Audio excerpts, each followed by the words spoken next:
Food sufficiency for the government to scale up incentives for young farmers.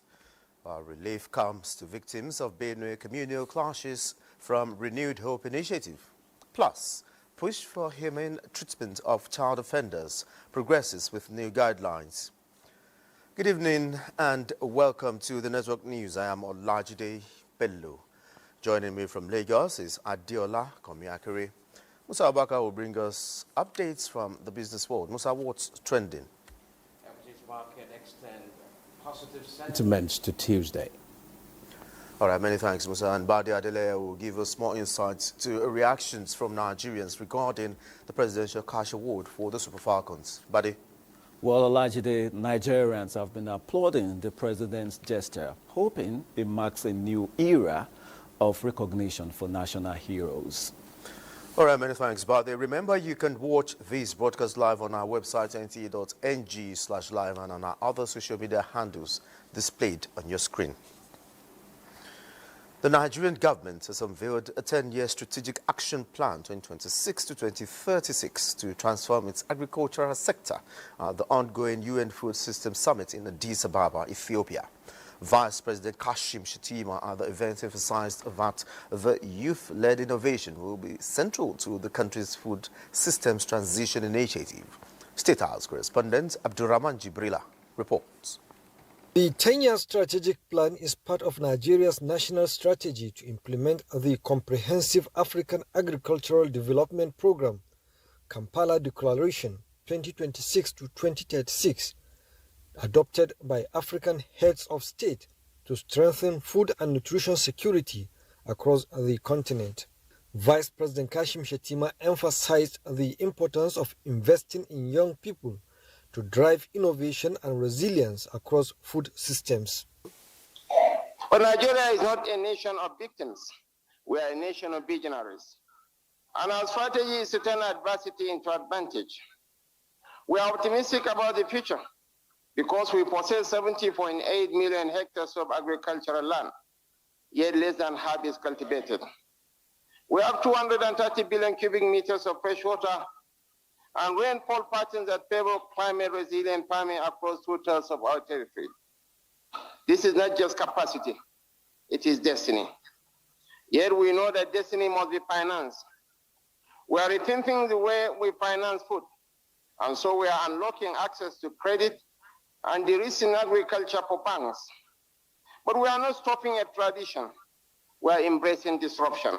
The Vice President also noted that the federal government has recapitalized the Bank of Agriculture with 1.5 trillion naira to support the youth agricultural revolution in Nigeria, providing loans of 1 million naira to young farmers and agro groups across the country, among several ongoing initiatives. The 10-year action plan will prioritize training and mentorship in agro-technology and agribusiness with a strong monitoring and evaluation framework.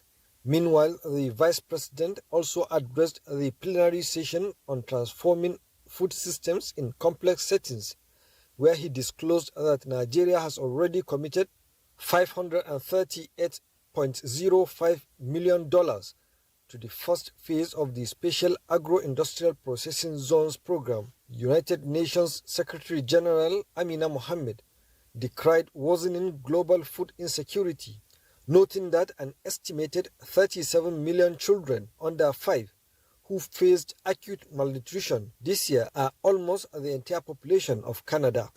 Of those, nearly 10 million will suffer severe wasting, the deadliest form of undernutrition. In many countries facing the greatest challenges, courage is on display at this moment. But we must ensure that courage is matched with long-term solutions that can result in resilience and sustainability. She commended leaders, including President Tinubu, who are embedding resilience in national strategies, combining global, digital, and traditional knowledge to create inclusive and sustainable food systems. Abraham Jibrila, NTA News. And meanwhile, Nigeria is committed to scaling incentives for farmers, particularly the youth in agriculture. Vice President Kashim Shettima made the commitment of the ongoing United Nations Food Summit at a time young Nigerian farmers are being celebrated on the global stage in Addis Ababa. Benny Adams reports. Ensure that food systems are working for everyone everywhere. From the conversations among global leaders, policymakers, industry players and activists at the ongoing Food System Summit here in Addis Ababa, the message is clear. The world is hungry and the solutions are not arriving fast enough. For Amina Mohammed, the summit is not just about statistics. It is about the countless smallholder farmers across Africa whose harvests are affected by droughts or swept away by floods. They are victims of a climate crisis they did not create. All this is an inspiring story of young Africans making impact in creating sustainable food systems. Amongst them are Nigerians. And in mechanization, I've been making a lot of impact to my community. I service smallholders farm over 500 hectares in a season, which is very big. And sometimes I get supplies from the office of over 10 to 20 million. That they do a research, consistent research to understand how customer dynamics like what they want, and then we go back to create that magic. We are involved in the whole value chain of rice, cassava, and then we've mainstreamed nutrition into it. So we are promoting orange flesh sweet potato, provitamin A, cassava. We are doing home gardening. In all, stakeholders stress the critical need to unlock domestic resources, mobilize the vast potential of the private sector, and reform the global financial architecture that often leaves the most vulnerable nations drowning in debts, unable to invest in their own food security. From Addis Ababa, Ethiopia, Benny Adams, NTA News. Nigeria's First Lady Oluremi Tinubu has donated a sum of 1 billion naira to victims of communal clashes in Benue State. She made the donation on behalf of a Renewed Hope initiative in Makadi during a condolence visit to the state. State House correspondent Adeniyi Taiwo reports. In a timeline spanning many years, grim pictures that left anguish in the hearts of many around the world emerged from different parts of Benue State, following incessant attacks on several communities by bandits. Apart from having to deal with the loss of loved ones, survivors, many of whom now live in IDP camps, are also hard-pressed to eke out meaningful living. Identifying with their plight as the mother of the nation, Nigeria's First Lady Oluremi Tinubu is here to strengthen the hands of the victims, bearing Renewed Hope Initiative's relief materials, along with a check sum of 1 billion naira, which she presented to the state governor, Hyacinth Alia. When we have conflict like this, the lives of children are disrupted. They can't go to school. We have enough of children that are out of school, that we are even trying to see what to do as a nation. We have enough of that already. We should add to that and begin to breed children who are half-educated. So for our children to go back to the school, my appeal that whatever we have brought here from the Renewed Hope Initiative, that we pray that it will help those IDPs to be able to build back their life again. As the food basket of the nation, Benue State, she notes, is naturally positioned to contribute to national prosperity, but has been drawn back by needless killings. She says enough is enough. When there are situations like this, we have to embrace dialogue. Patience are always the best solution rather than violence. The way to peace is the way of love, and love is the greatest power on earth. Despite it suffers long, it conquers all things. The Benue State Governor received the donation on behalf of the displaced families and applauded the First Lady for her commitment to national solidarity. Has been talking about ranching, and for us, the state taking advantage of this misfortune of ours, May you also add your voice in speaking to all of us. Our prayers are let the killer-headed terrorists be flushed out of Benue State and other neighboring states, and everything be done to give us peace in Benue State. The visit of the First Lady is sequel to an earlier condolence visit by President Bola Tinubu to the state. From Makurdi, Adeni Itaiwo, NTA News. And meanwhile, the First Lady of Nigeria, Senator Oluremi Tinubu, has extended support to vulnerable groups and persons living with disabilities in Kaduna State. The initiative is part of the Tinubu administration's efforts to uplift the less privileged and ensure that no Nigerian is left behind, regardless of physical ability or social status. Muhammad Umar Ajingi reports that the First Lady was represented by the wife of the Vice President. It's another round of support from the Office of the First Lady to vulnerable families and persons living with disabilities who gathered here to receive these food items. The wife of the Vice President, accompanied by the wife of the Kaduna State Governor Hafsat Ubasani, arrived at the venue with warm smiles to personally distribute the items on behalf of the First Lady. Our goal at the Renewed Hope Initiative is to complement the Renewed Hope agenda of His Excellency President Bola Ahmed Tinubu GCFR by ensuring that all Nigerians, regardless of status or condition, are supported to strive and achieve their full potentials. In 2024, under our Economic Empowerment Scope, we disbursed grants of 50,000 naira each to 1,000 women petty traders in every state and the Federal Capital Territory. Our special commendation and gratitude goes to Her Excellency Senator Oluremi Tinubu for her unrelenting commitment to the upliftment of the condition of the poor and the vulnerable in Nigeria. The beneficiaries, many of them who had previously received similar support from the First Lady, expressed satisfaction for the continued care. As a person with disability, this is time of inclusion.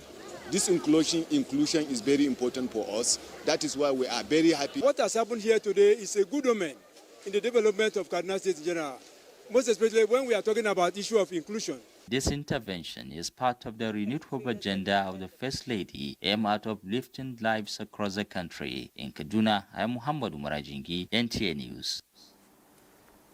And the House of Representatives has reaffirmed commitments to the fight against corruption through legislations that will institutionalize accountability and transparency in governance. This was at a public hearing to investigate the activities of anti-corruption and transparency units in ministries, departments and agencies of government. National Assembly correspondent Mitairi Ikpen reports. To decentralize the operations of the Independent Corrupt Practices and Other Related Offences Commission, more than 500 anti-corruption and transparency units exist in federal ministries, departments and agencies of government to monitor and report corrupt practices. This investigative hearing reveals how their effectiveness is hampered by factors ranging from independence to funding and organizational support. There is advocacy for enabling laws to make the anti-corruption agencies and units effective. To code of conduct and anti-corruption court, so that all anti-corruption matters will be brought before me, so that it will be an exemplary court of summary trial, so that I will be able to be given justice to whosoever is brought before me in not more than 2 sittings of my court. Over time, we realized that some NDAs will fall into social compliance while the NDA is not effective. It is paramount that we investigate and assess whether these units are truly fulfilling their mandate or if they have regrettably become extinct in very practices that they were created to eradicate. Meanwhile, the Youth in Parliament Forum is spearheading what it calls a Take Action campaign to sensitize and empower young Nigerians to take up leadership roles in politics and public service. Let's take action. Let's criticize constructively. And ultimately facilitate the election of young legislators into the states and national assemblies. The forum urges youth to get involved in reforms to shape Nigeria's political future. From the National Assembly, Mitaire Ikben, NTA News. Although engaging in criminal activity does not pay, nevertheless, a lot of people get involved in it, including minors. This shows up the challenge of how to handle the peculiar situation of children who come in contact with the law. Olabode Ariwa reports that Attorney General of the Federation and Minister of Justice unveils 2 guidelines for such cases. Though a minor, young Ibrahim Mamisu was caught as a petty thief on the streets. He was prosecuted under the regulations on dealing with underage offenders. These guidelines have now been concretized and codified as legal aid guidelines for children in contact with the law in Nigeria. A set of prosecution guidelines for cases involving such children was also unveiled. These guidelines represent a major stride in institutionalizing a justice system that recognizes the distinct circumstances, vulnerabilities, and needs of children. Under the Child Rights Act, Criminal Justice Act of 2015, and other related statutes, every child who comes into contact with the law, either as an offender or as a victim, is entitled to humane treatment. It's critical. Prosecutors, legal aid offenders, social workers, and judicial actors must be equipped with the knowledge and tools to operationalize these guidelines in every case involving a child. A report unveiled last year by UNICEF indicates that 78% of children who come in contact with the law usually lack access to legal aid. Olabode Ariwa, NTA News. You're watching the network news. Thanks for being there. Now to security matters. The anti-kidnapping cell in the Counterterrorism Center now has more state commands to coordinate grassroots efforts. National Coordinator, Counterterrorism Center Major General Adamu Laka says the expansion is to streamline efforts in curbing kidnapping. Defense correspondent Ismail Musa reports. The National Counter-Terrorism Center in the Office of the National Security Advisor is scaling efforts to curb kidnapping, a threat to national security. Reports from the center have shown that Kaduna, Katsina and Zamfara have recorded an increase in kidnapping incidents. Nigerian aid workers that were kidnapped, we've rescued some that were working for UNICEF. In response to this, the center is establishing state commands to complement efforts of the anti-kidnapping cell, domiciled in the Counter-Terrorism Center in Abuja. While national coordination is crucial, state-level engagement is indispensable. This assists in building direct operational linkages between the cell and state commands across the country.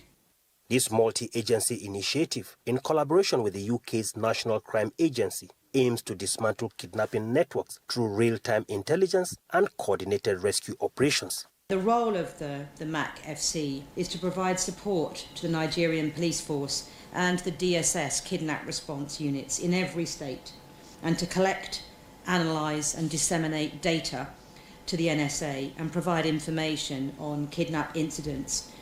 With the expansion of the anti-kidnapping cell, the Counter-Terrorism Center is optimistic it will tackle the ugly trend head-on. In Abuja, Ismail Musa, NTA News. Maintaining public safety and internal security must not be compromised by any personnel of the Nigeria Police Force. Inspector General of Police Kayode Egbetokun emphasized this at a crucial meeting with strategic police managers at the force headquarters, Abuja. Francis Pham reports. In a decisive move to strengthen national security architecture, the Inspector General of Police, Kayode Egbetokun, meets with top-ranking officers of the force, urging them to embrace innovation, integrity, and accountability in the discharge of their duties. We must adapt, we must innovate, we must respond with agility, strategy, and unyielding commitment to the rule of law. One major issue on the table is the welfare of retired police officers under the contributory pension scheme. The IGP describes their current condition as morally unacceptable. I encourage you all strategic commanders to engage both serving and retired officers in your jurisdiction to sensitize them, on the ongoing effort of the First leadership in advocating for their welfare. Let them know that we are with them and the government is not neglecting them. The IGP announces a new incentive. Any officer who wins the IGP award for exceptional professionalism 2 years in a row will now be qualified for accelerated promotion. Francis from NTA News. And away from security matters, Department of Mass Communication, University of Maiduguri, in collaboration with the Society of Nigerian Broadcasters and the Association of Communication Scholars and Practitioners of Nigeria North-East Chapter, has held a one-day interactive session. The event aimed to equip students with modern technological skills in line with global media trends. Fatima Isa brings us the report.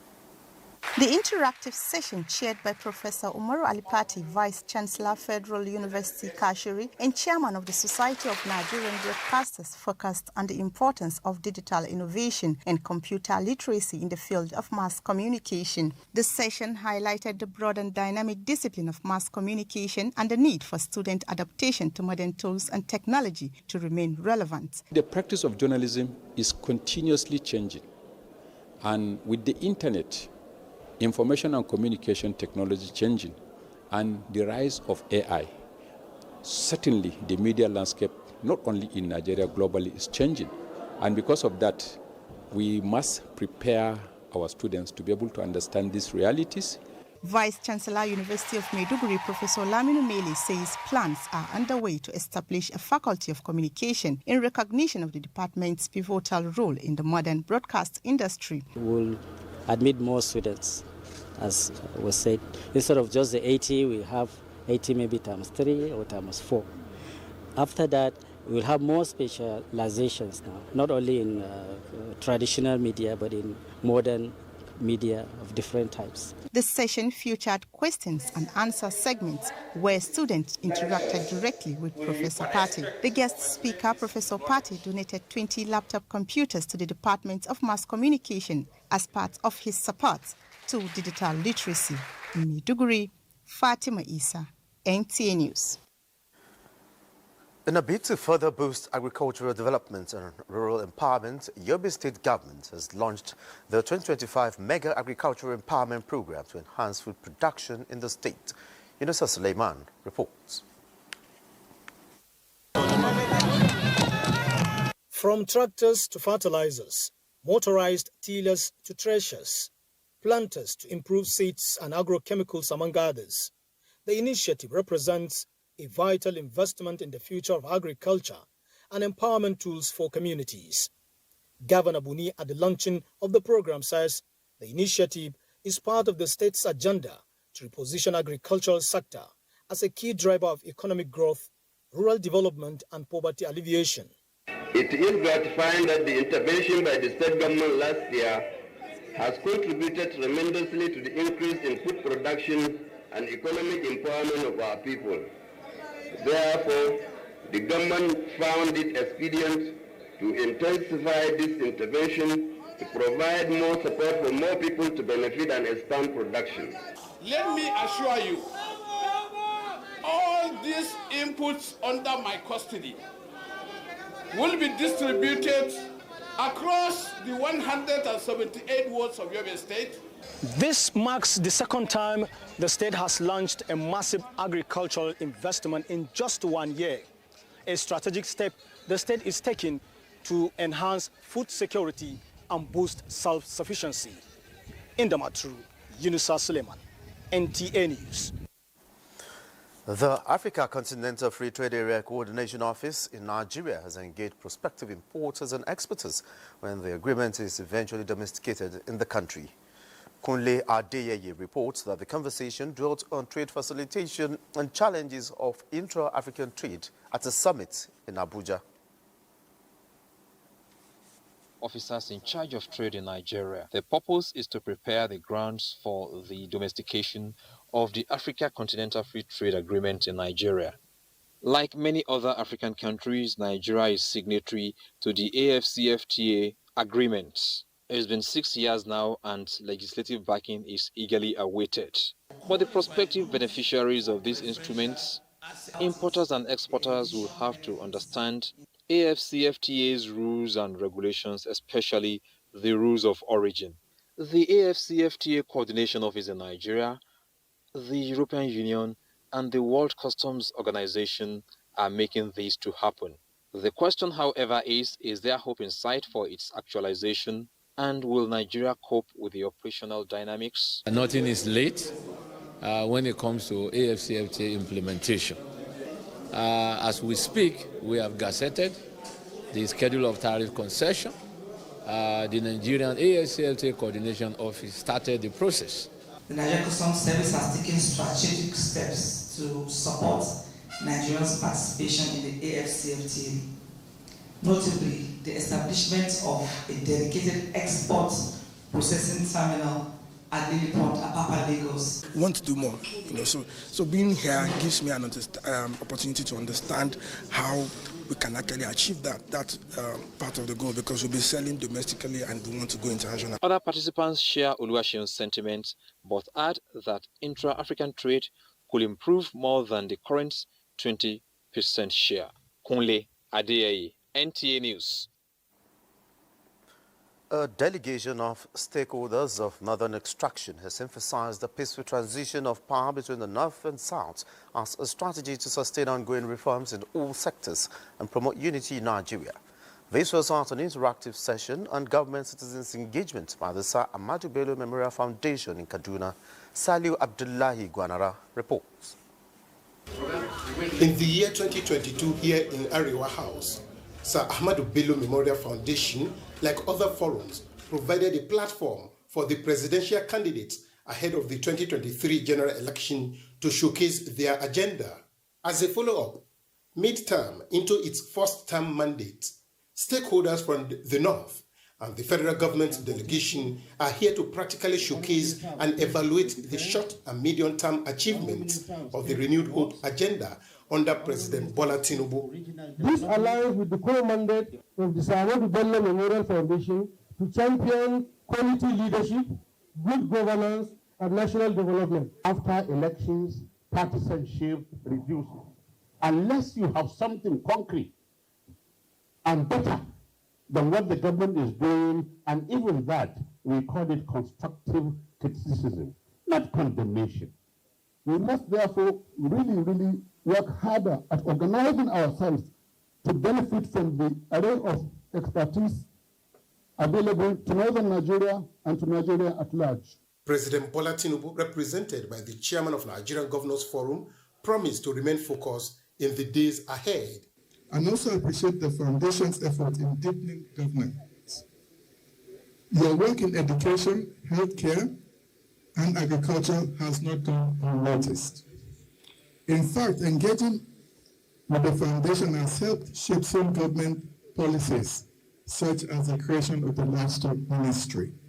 The support got across all government, irrespective of party affiliation. That is why today, I am not sure if there's any governor in Nigeria that can come out and say that he can go against the president, because the president is doing to us what no president of Nigeria have done for subnations.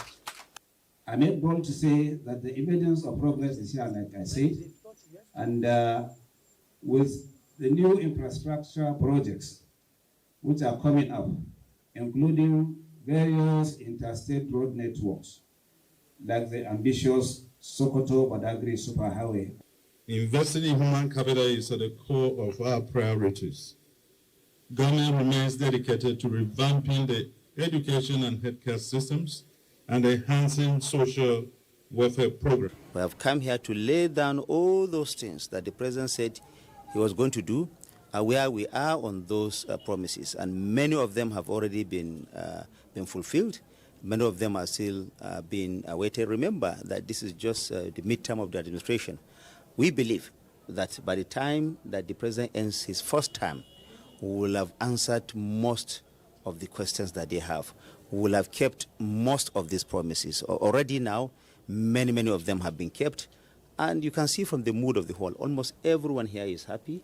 The two-day interactive session commenced with a panel discussion on security to enable participants to interrogate the electoral promises and foster citizens' engagement for national unity. In Kaduna, Salihu Abdullahi Gwanara, NTA News. Now let's do some business with Musa Abubakar. Musa. Today, let's begin with energy. Oil prices surged on Tuesday, building on Monday's gains as easing trade tensions between the United States and key partners lifted market sentiment. Added pressure from President Donald Trump on Russia over the Ukraine war also fueled concerns about supply disruptions. Brent crude futures rose by 95 cents or 1.36% to $70.99 a barrel, reaching the highest level since June 23rd. U.S. West Texas Intermediate crude followed suit, climbing 1.48% to $67.70 per barrel. The rally reflects growing optimism over improving global trade dynamics and geopolitical risk that could tighten oil supply, particularly from Russia, one of the world's largest exporters. The Nigerian exchange wrapped up the day on a high as the bulls kept momentum strong and the market closed in positive territory. The all-share index rose to 137,912.87 points, driven by renewed investor confidence and strategic buying across key sectors. Trading was brisk with over 940 million shares exchanged in 8,358 deals valued at more than 30.63 billion naira. Market capitalization followed suit, climbing to 87.19 trillion naira. Top trades of the day were led by Fidelity Bank, which recorded the highest volume with over 111 million shares traded. It was followed closely by Royal Exchange at 74.1 million shares, Jaiz Bank with 60.9 million, and Universal Insurance trading 38.3 million shares. In the aggregate, 128 NGX-listed equities participated in trading, ending with 51 gainers and 25 losers. Analysts say the strong performance reflects growing interest in the financial services sector, especially mid-tier banks and insurance firms, on the back of impressive half-year results. With rising volumes and positive sentiment, all eyes are on the bulls, and for now, they are still running the show. Now, Asia-Pacific markets traded mixed Tuesday as investors awaited the outcome of the ongoing U.S.-China trade talks. Let's see global stocks.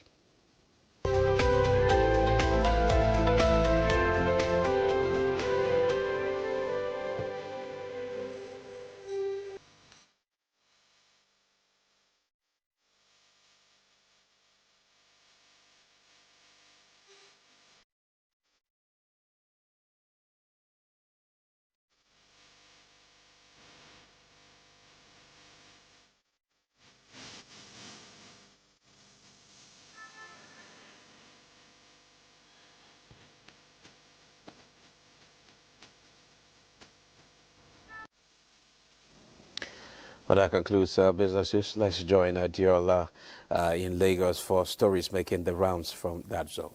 Adiola, it's over to you.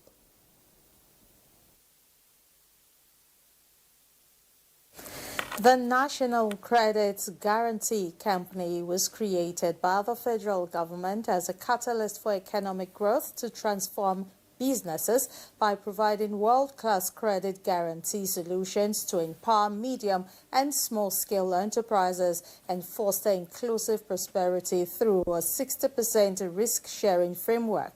This was stated by the Chief Executive Officer of the company, Bonaventure Ohaimo, at a stakeholders engagement in Lagos with a theme empowering credit guarantee through strategic partnerships. Amaka O reports. The National Credit Guarantee Company was created with 100 billion naira initial capital to address limitations of access to credit by a large percentage of medium and small-scale enterprises that constitute 40% of the nation's economy. This bold initiative reflects the administration's strong commitment to de-risking lending, promoting financial inclusion, and improving access to credit for micro, small, medium enterprises, local manufacturers, and credit consumers. Key presentations centered on unlocking credit for Nigeria's industrial sector, a risk-sharing framework. If industries, MSMEs that will create the jobs that we desperately need will be able to thrive, then we need to create an environment for long-term lending. And that is where the credit guarantee comes in here. Value proposition of the National Credit Guarantee Company was highlighted as a scalable and sustainable initiative towards building a viable economy. Our mission is even more urgent: to support economic growth by providing world-class credit guarantee solutions that empower enterprises and foster inclusive prosperity. We are going to assess the risk of every project, the risk associated with each of the borrowers, to be able to determine what kind of support we need to give to them. Conversations on fostering inclusive growth through credit guarantee for youth-owned businesses and MSMEs were captured by a panel of discussants. The National Credit Guarantee Company is seeking positive collaborations with development financial institutions to provide guarantee and the risk lending processes. In Lagos, Amaka O, NTA News. And talking health now. Over the years, Nigeria has employed a multi-dimensional approach in its fight against mother-to-child transmission of HIV, with positive results being recorded. Hingino John Adams reports that from 2010 to 2024, the graph has dropped by 62%. Nigeria is committed to achieving the global target of ending HIV/AIDS as a public health threat by 2030. Part of strategies set up to tackle mother-to-child transmission ahead of the set deadline include increased access to testing and treatment for pregnant women, as well as provision of preventive treatment for newborns. The country's effort is yielding results, as data by UNICEF shows that the number of new infections among children under 5 have declined from 310,000 cases in 2010 to 120,000 in 2024. At the nation's Apex Medical Research Institute, one of the institutions that provide care for those living with HIV, the outcomes are encouraging. In the last 4 years, no single mother who passed through the clinic have had a baby that HIV positive. It's showing that the most important is the drug, ensuring that every HIV positive mother swallows that drug. Now that the graph shows a decline, experts believe empowering those living with the virus will go a long way in meeting the 2030 target. HIV-infected patients who benefit from appropriate and timely treatment are estimated to have similar survival rate to HIV-uninfected patients. Medical practitioners say ending mother-to-child transmission of HIV is achievable with continued efforts, commitment, and support for vulnerable groups. In Lagos, Hingino John Adams, NTA News. And those are reports from Lagos. More news with Olajide in Abuja after this time. Many thanks for being there.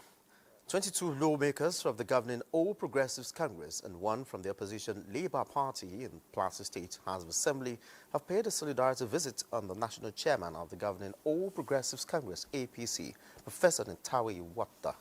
Political correspondent Abakar Kwanga reports that the national chairman also played host to a League of APC professionals. It was a full house with only one member on the platform of the Young People's Party YPP out of the equation, but the 23 members said the solidarity for the success of the national chairman is overwhelming and top-notch. The members described the national chairman as a political strategist, a pillar of hope and positive transformation, whose impact will reposition the party for excellence. The national chairman outlined some of the major strides of the federal government in agriculture through the 1.5 trillion naira grant for farmers, student loan scheme, and several other quality infrastructure as key performance indicators. start building the structure of Mr. President wins election from Plateau. I want our voices to be heard loud and clear across the country. I want our presence, our footprints to be seen everywhere. Let us be Plateau must be the star of Mr. President win election 2027. From where you're coming from and where God has placed you today, honestly, we have every confidence that you are able to put everything, every challenges, every hurdles that will come your way, you will be able to marshal it, and APC will have victory come 2027. Earlier, the national chairman received League of APC professionals where he assured that there are no vacancies for opposition and appreciated them for the massive support and solidarity and promised not to let them down in the new chapter of the party leadership. In Abuja, Abubakar Akwanga, NTA News. And I'm glad to know you're still there. To address present issues within the hospitality and tourism industry, focusing on professionalism and adherence to standards, the National Institute for Hospitality and Tourism inaugurates a practitioners' disciplinary tribunal in Abuja. Glory Agbo reports. Industry experts believe the inauguration of this tribunal is a crucial step towards maintaining high standards and promoting best practices within the hospitality and tourism sector. With Nigeria's growing tourism industry, such initiative is vital for its continued growth and global reputation. It's shouldered with the responsibility to ensure standardization, registration of these organizations, how they operate without having injuries on their clients or customers, or the customers doing the reverse. On the assumption of my office, we look at the instrument of the office. We realize that there's no way we can put a structure into that sector without having a proper tribunal. So it's a court for hospitality, tourism, and travel.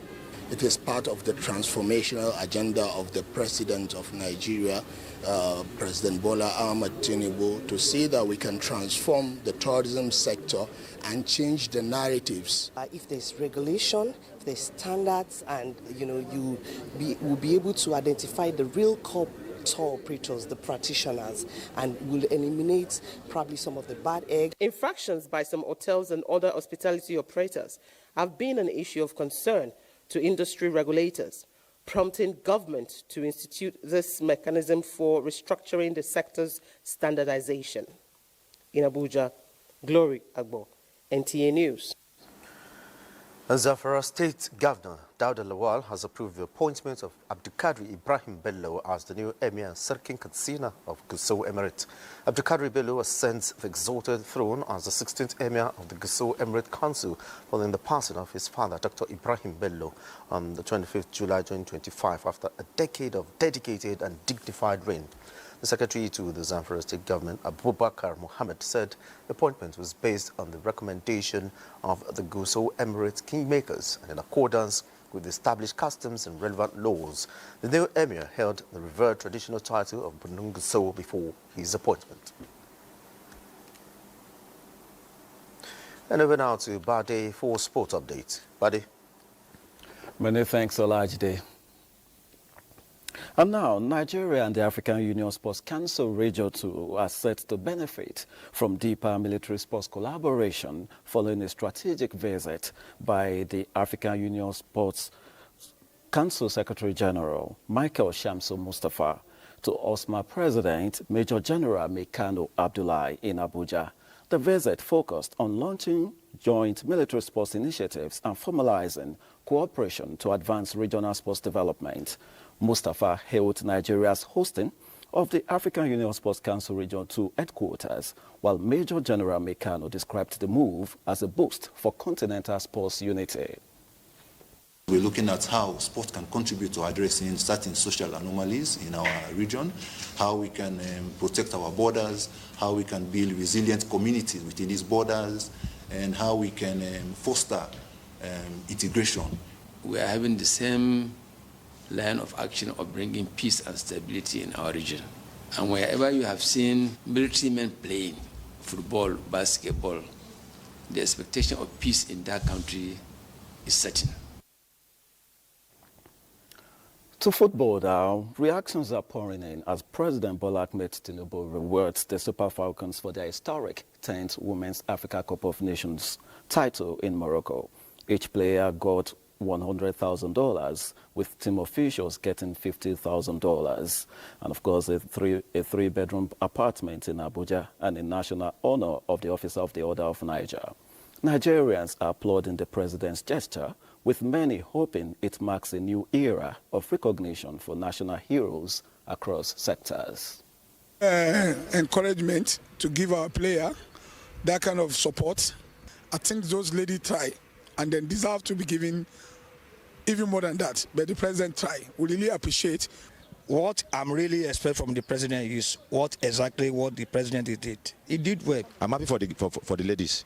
It's good for them. They work for it. Me, when I heard that they will be giving that amount of money, I'm not like, congratulations to them. To a bit of tennis now, Emma Raducanu and Carlos Alcaraz have been confirmed as wildcard entries in this year's US Open mixed doubles event, with Jack Draper and Venus Williams also set to play. In a bid to attract some of the sport's biggest names, the U.S. Tennis Association increased the prize money, switched mixed doubles from the same time as the singles and other doubles events to the week before the start of singles competition, and reduced the format to first to 4 games, with no ad scoring. The mixed doubles championship will take place on August the 19th and 20th, where $1 million in prize money is at stake for the winners. That does it on Sports Tonight. Let's return to Olajide. Many thanks, Bade, and that's it on the Network News. Many thanks for being a part of it. I am Olajide Bello.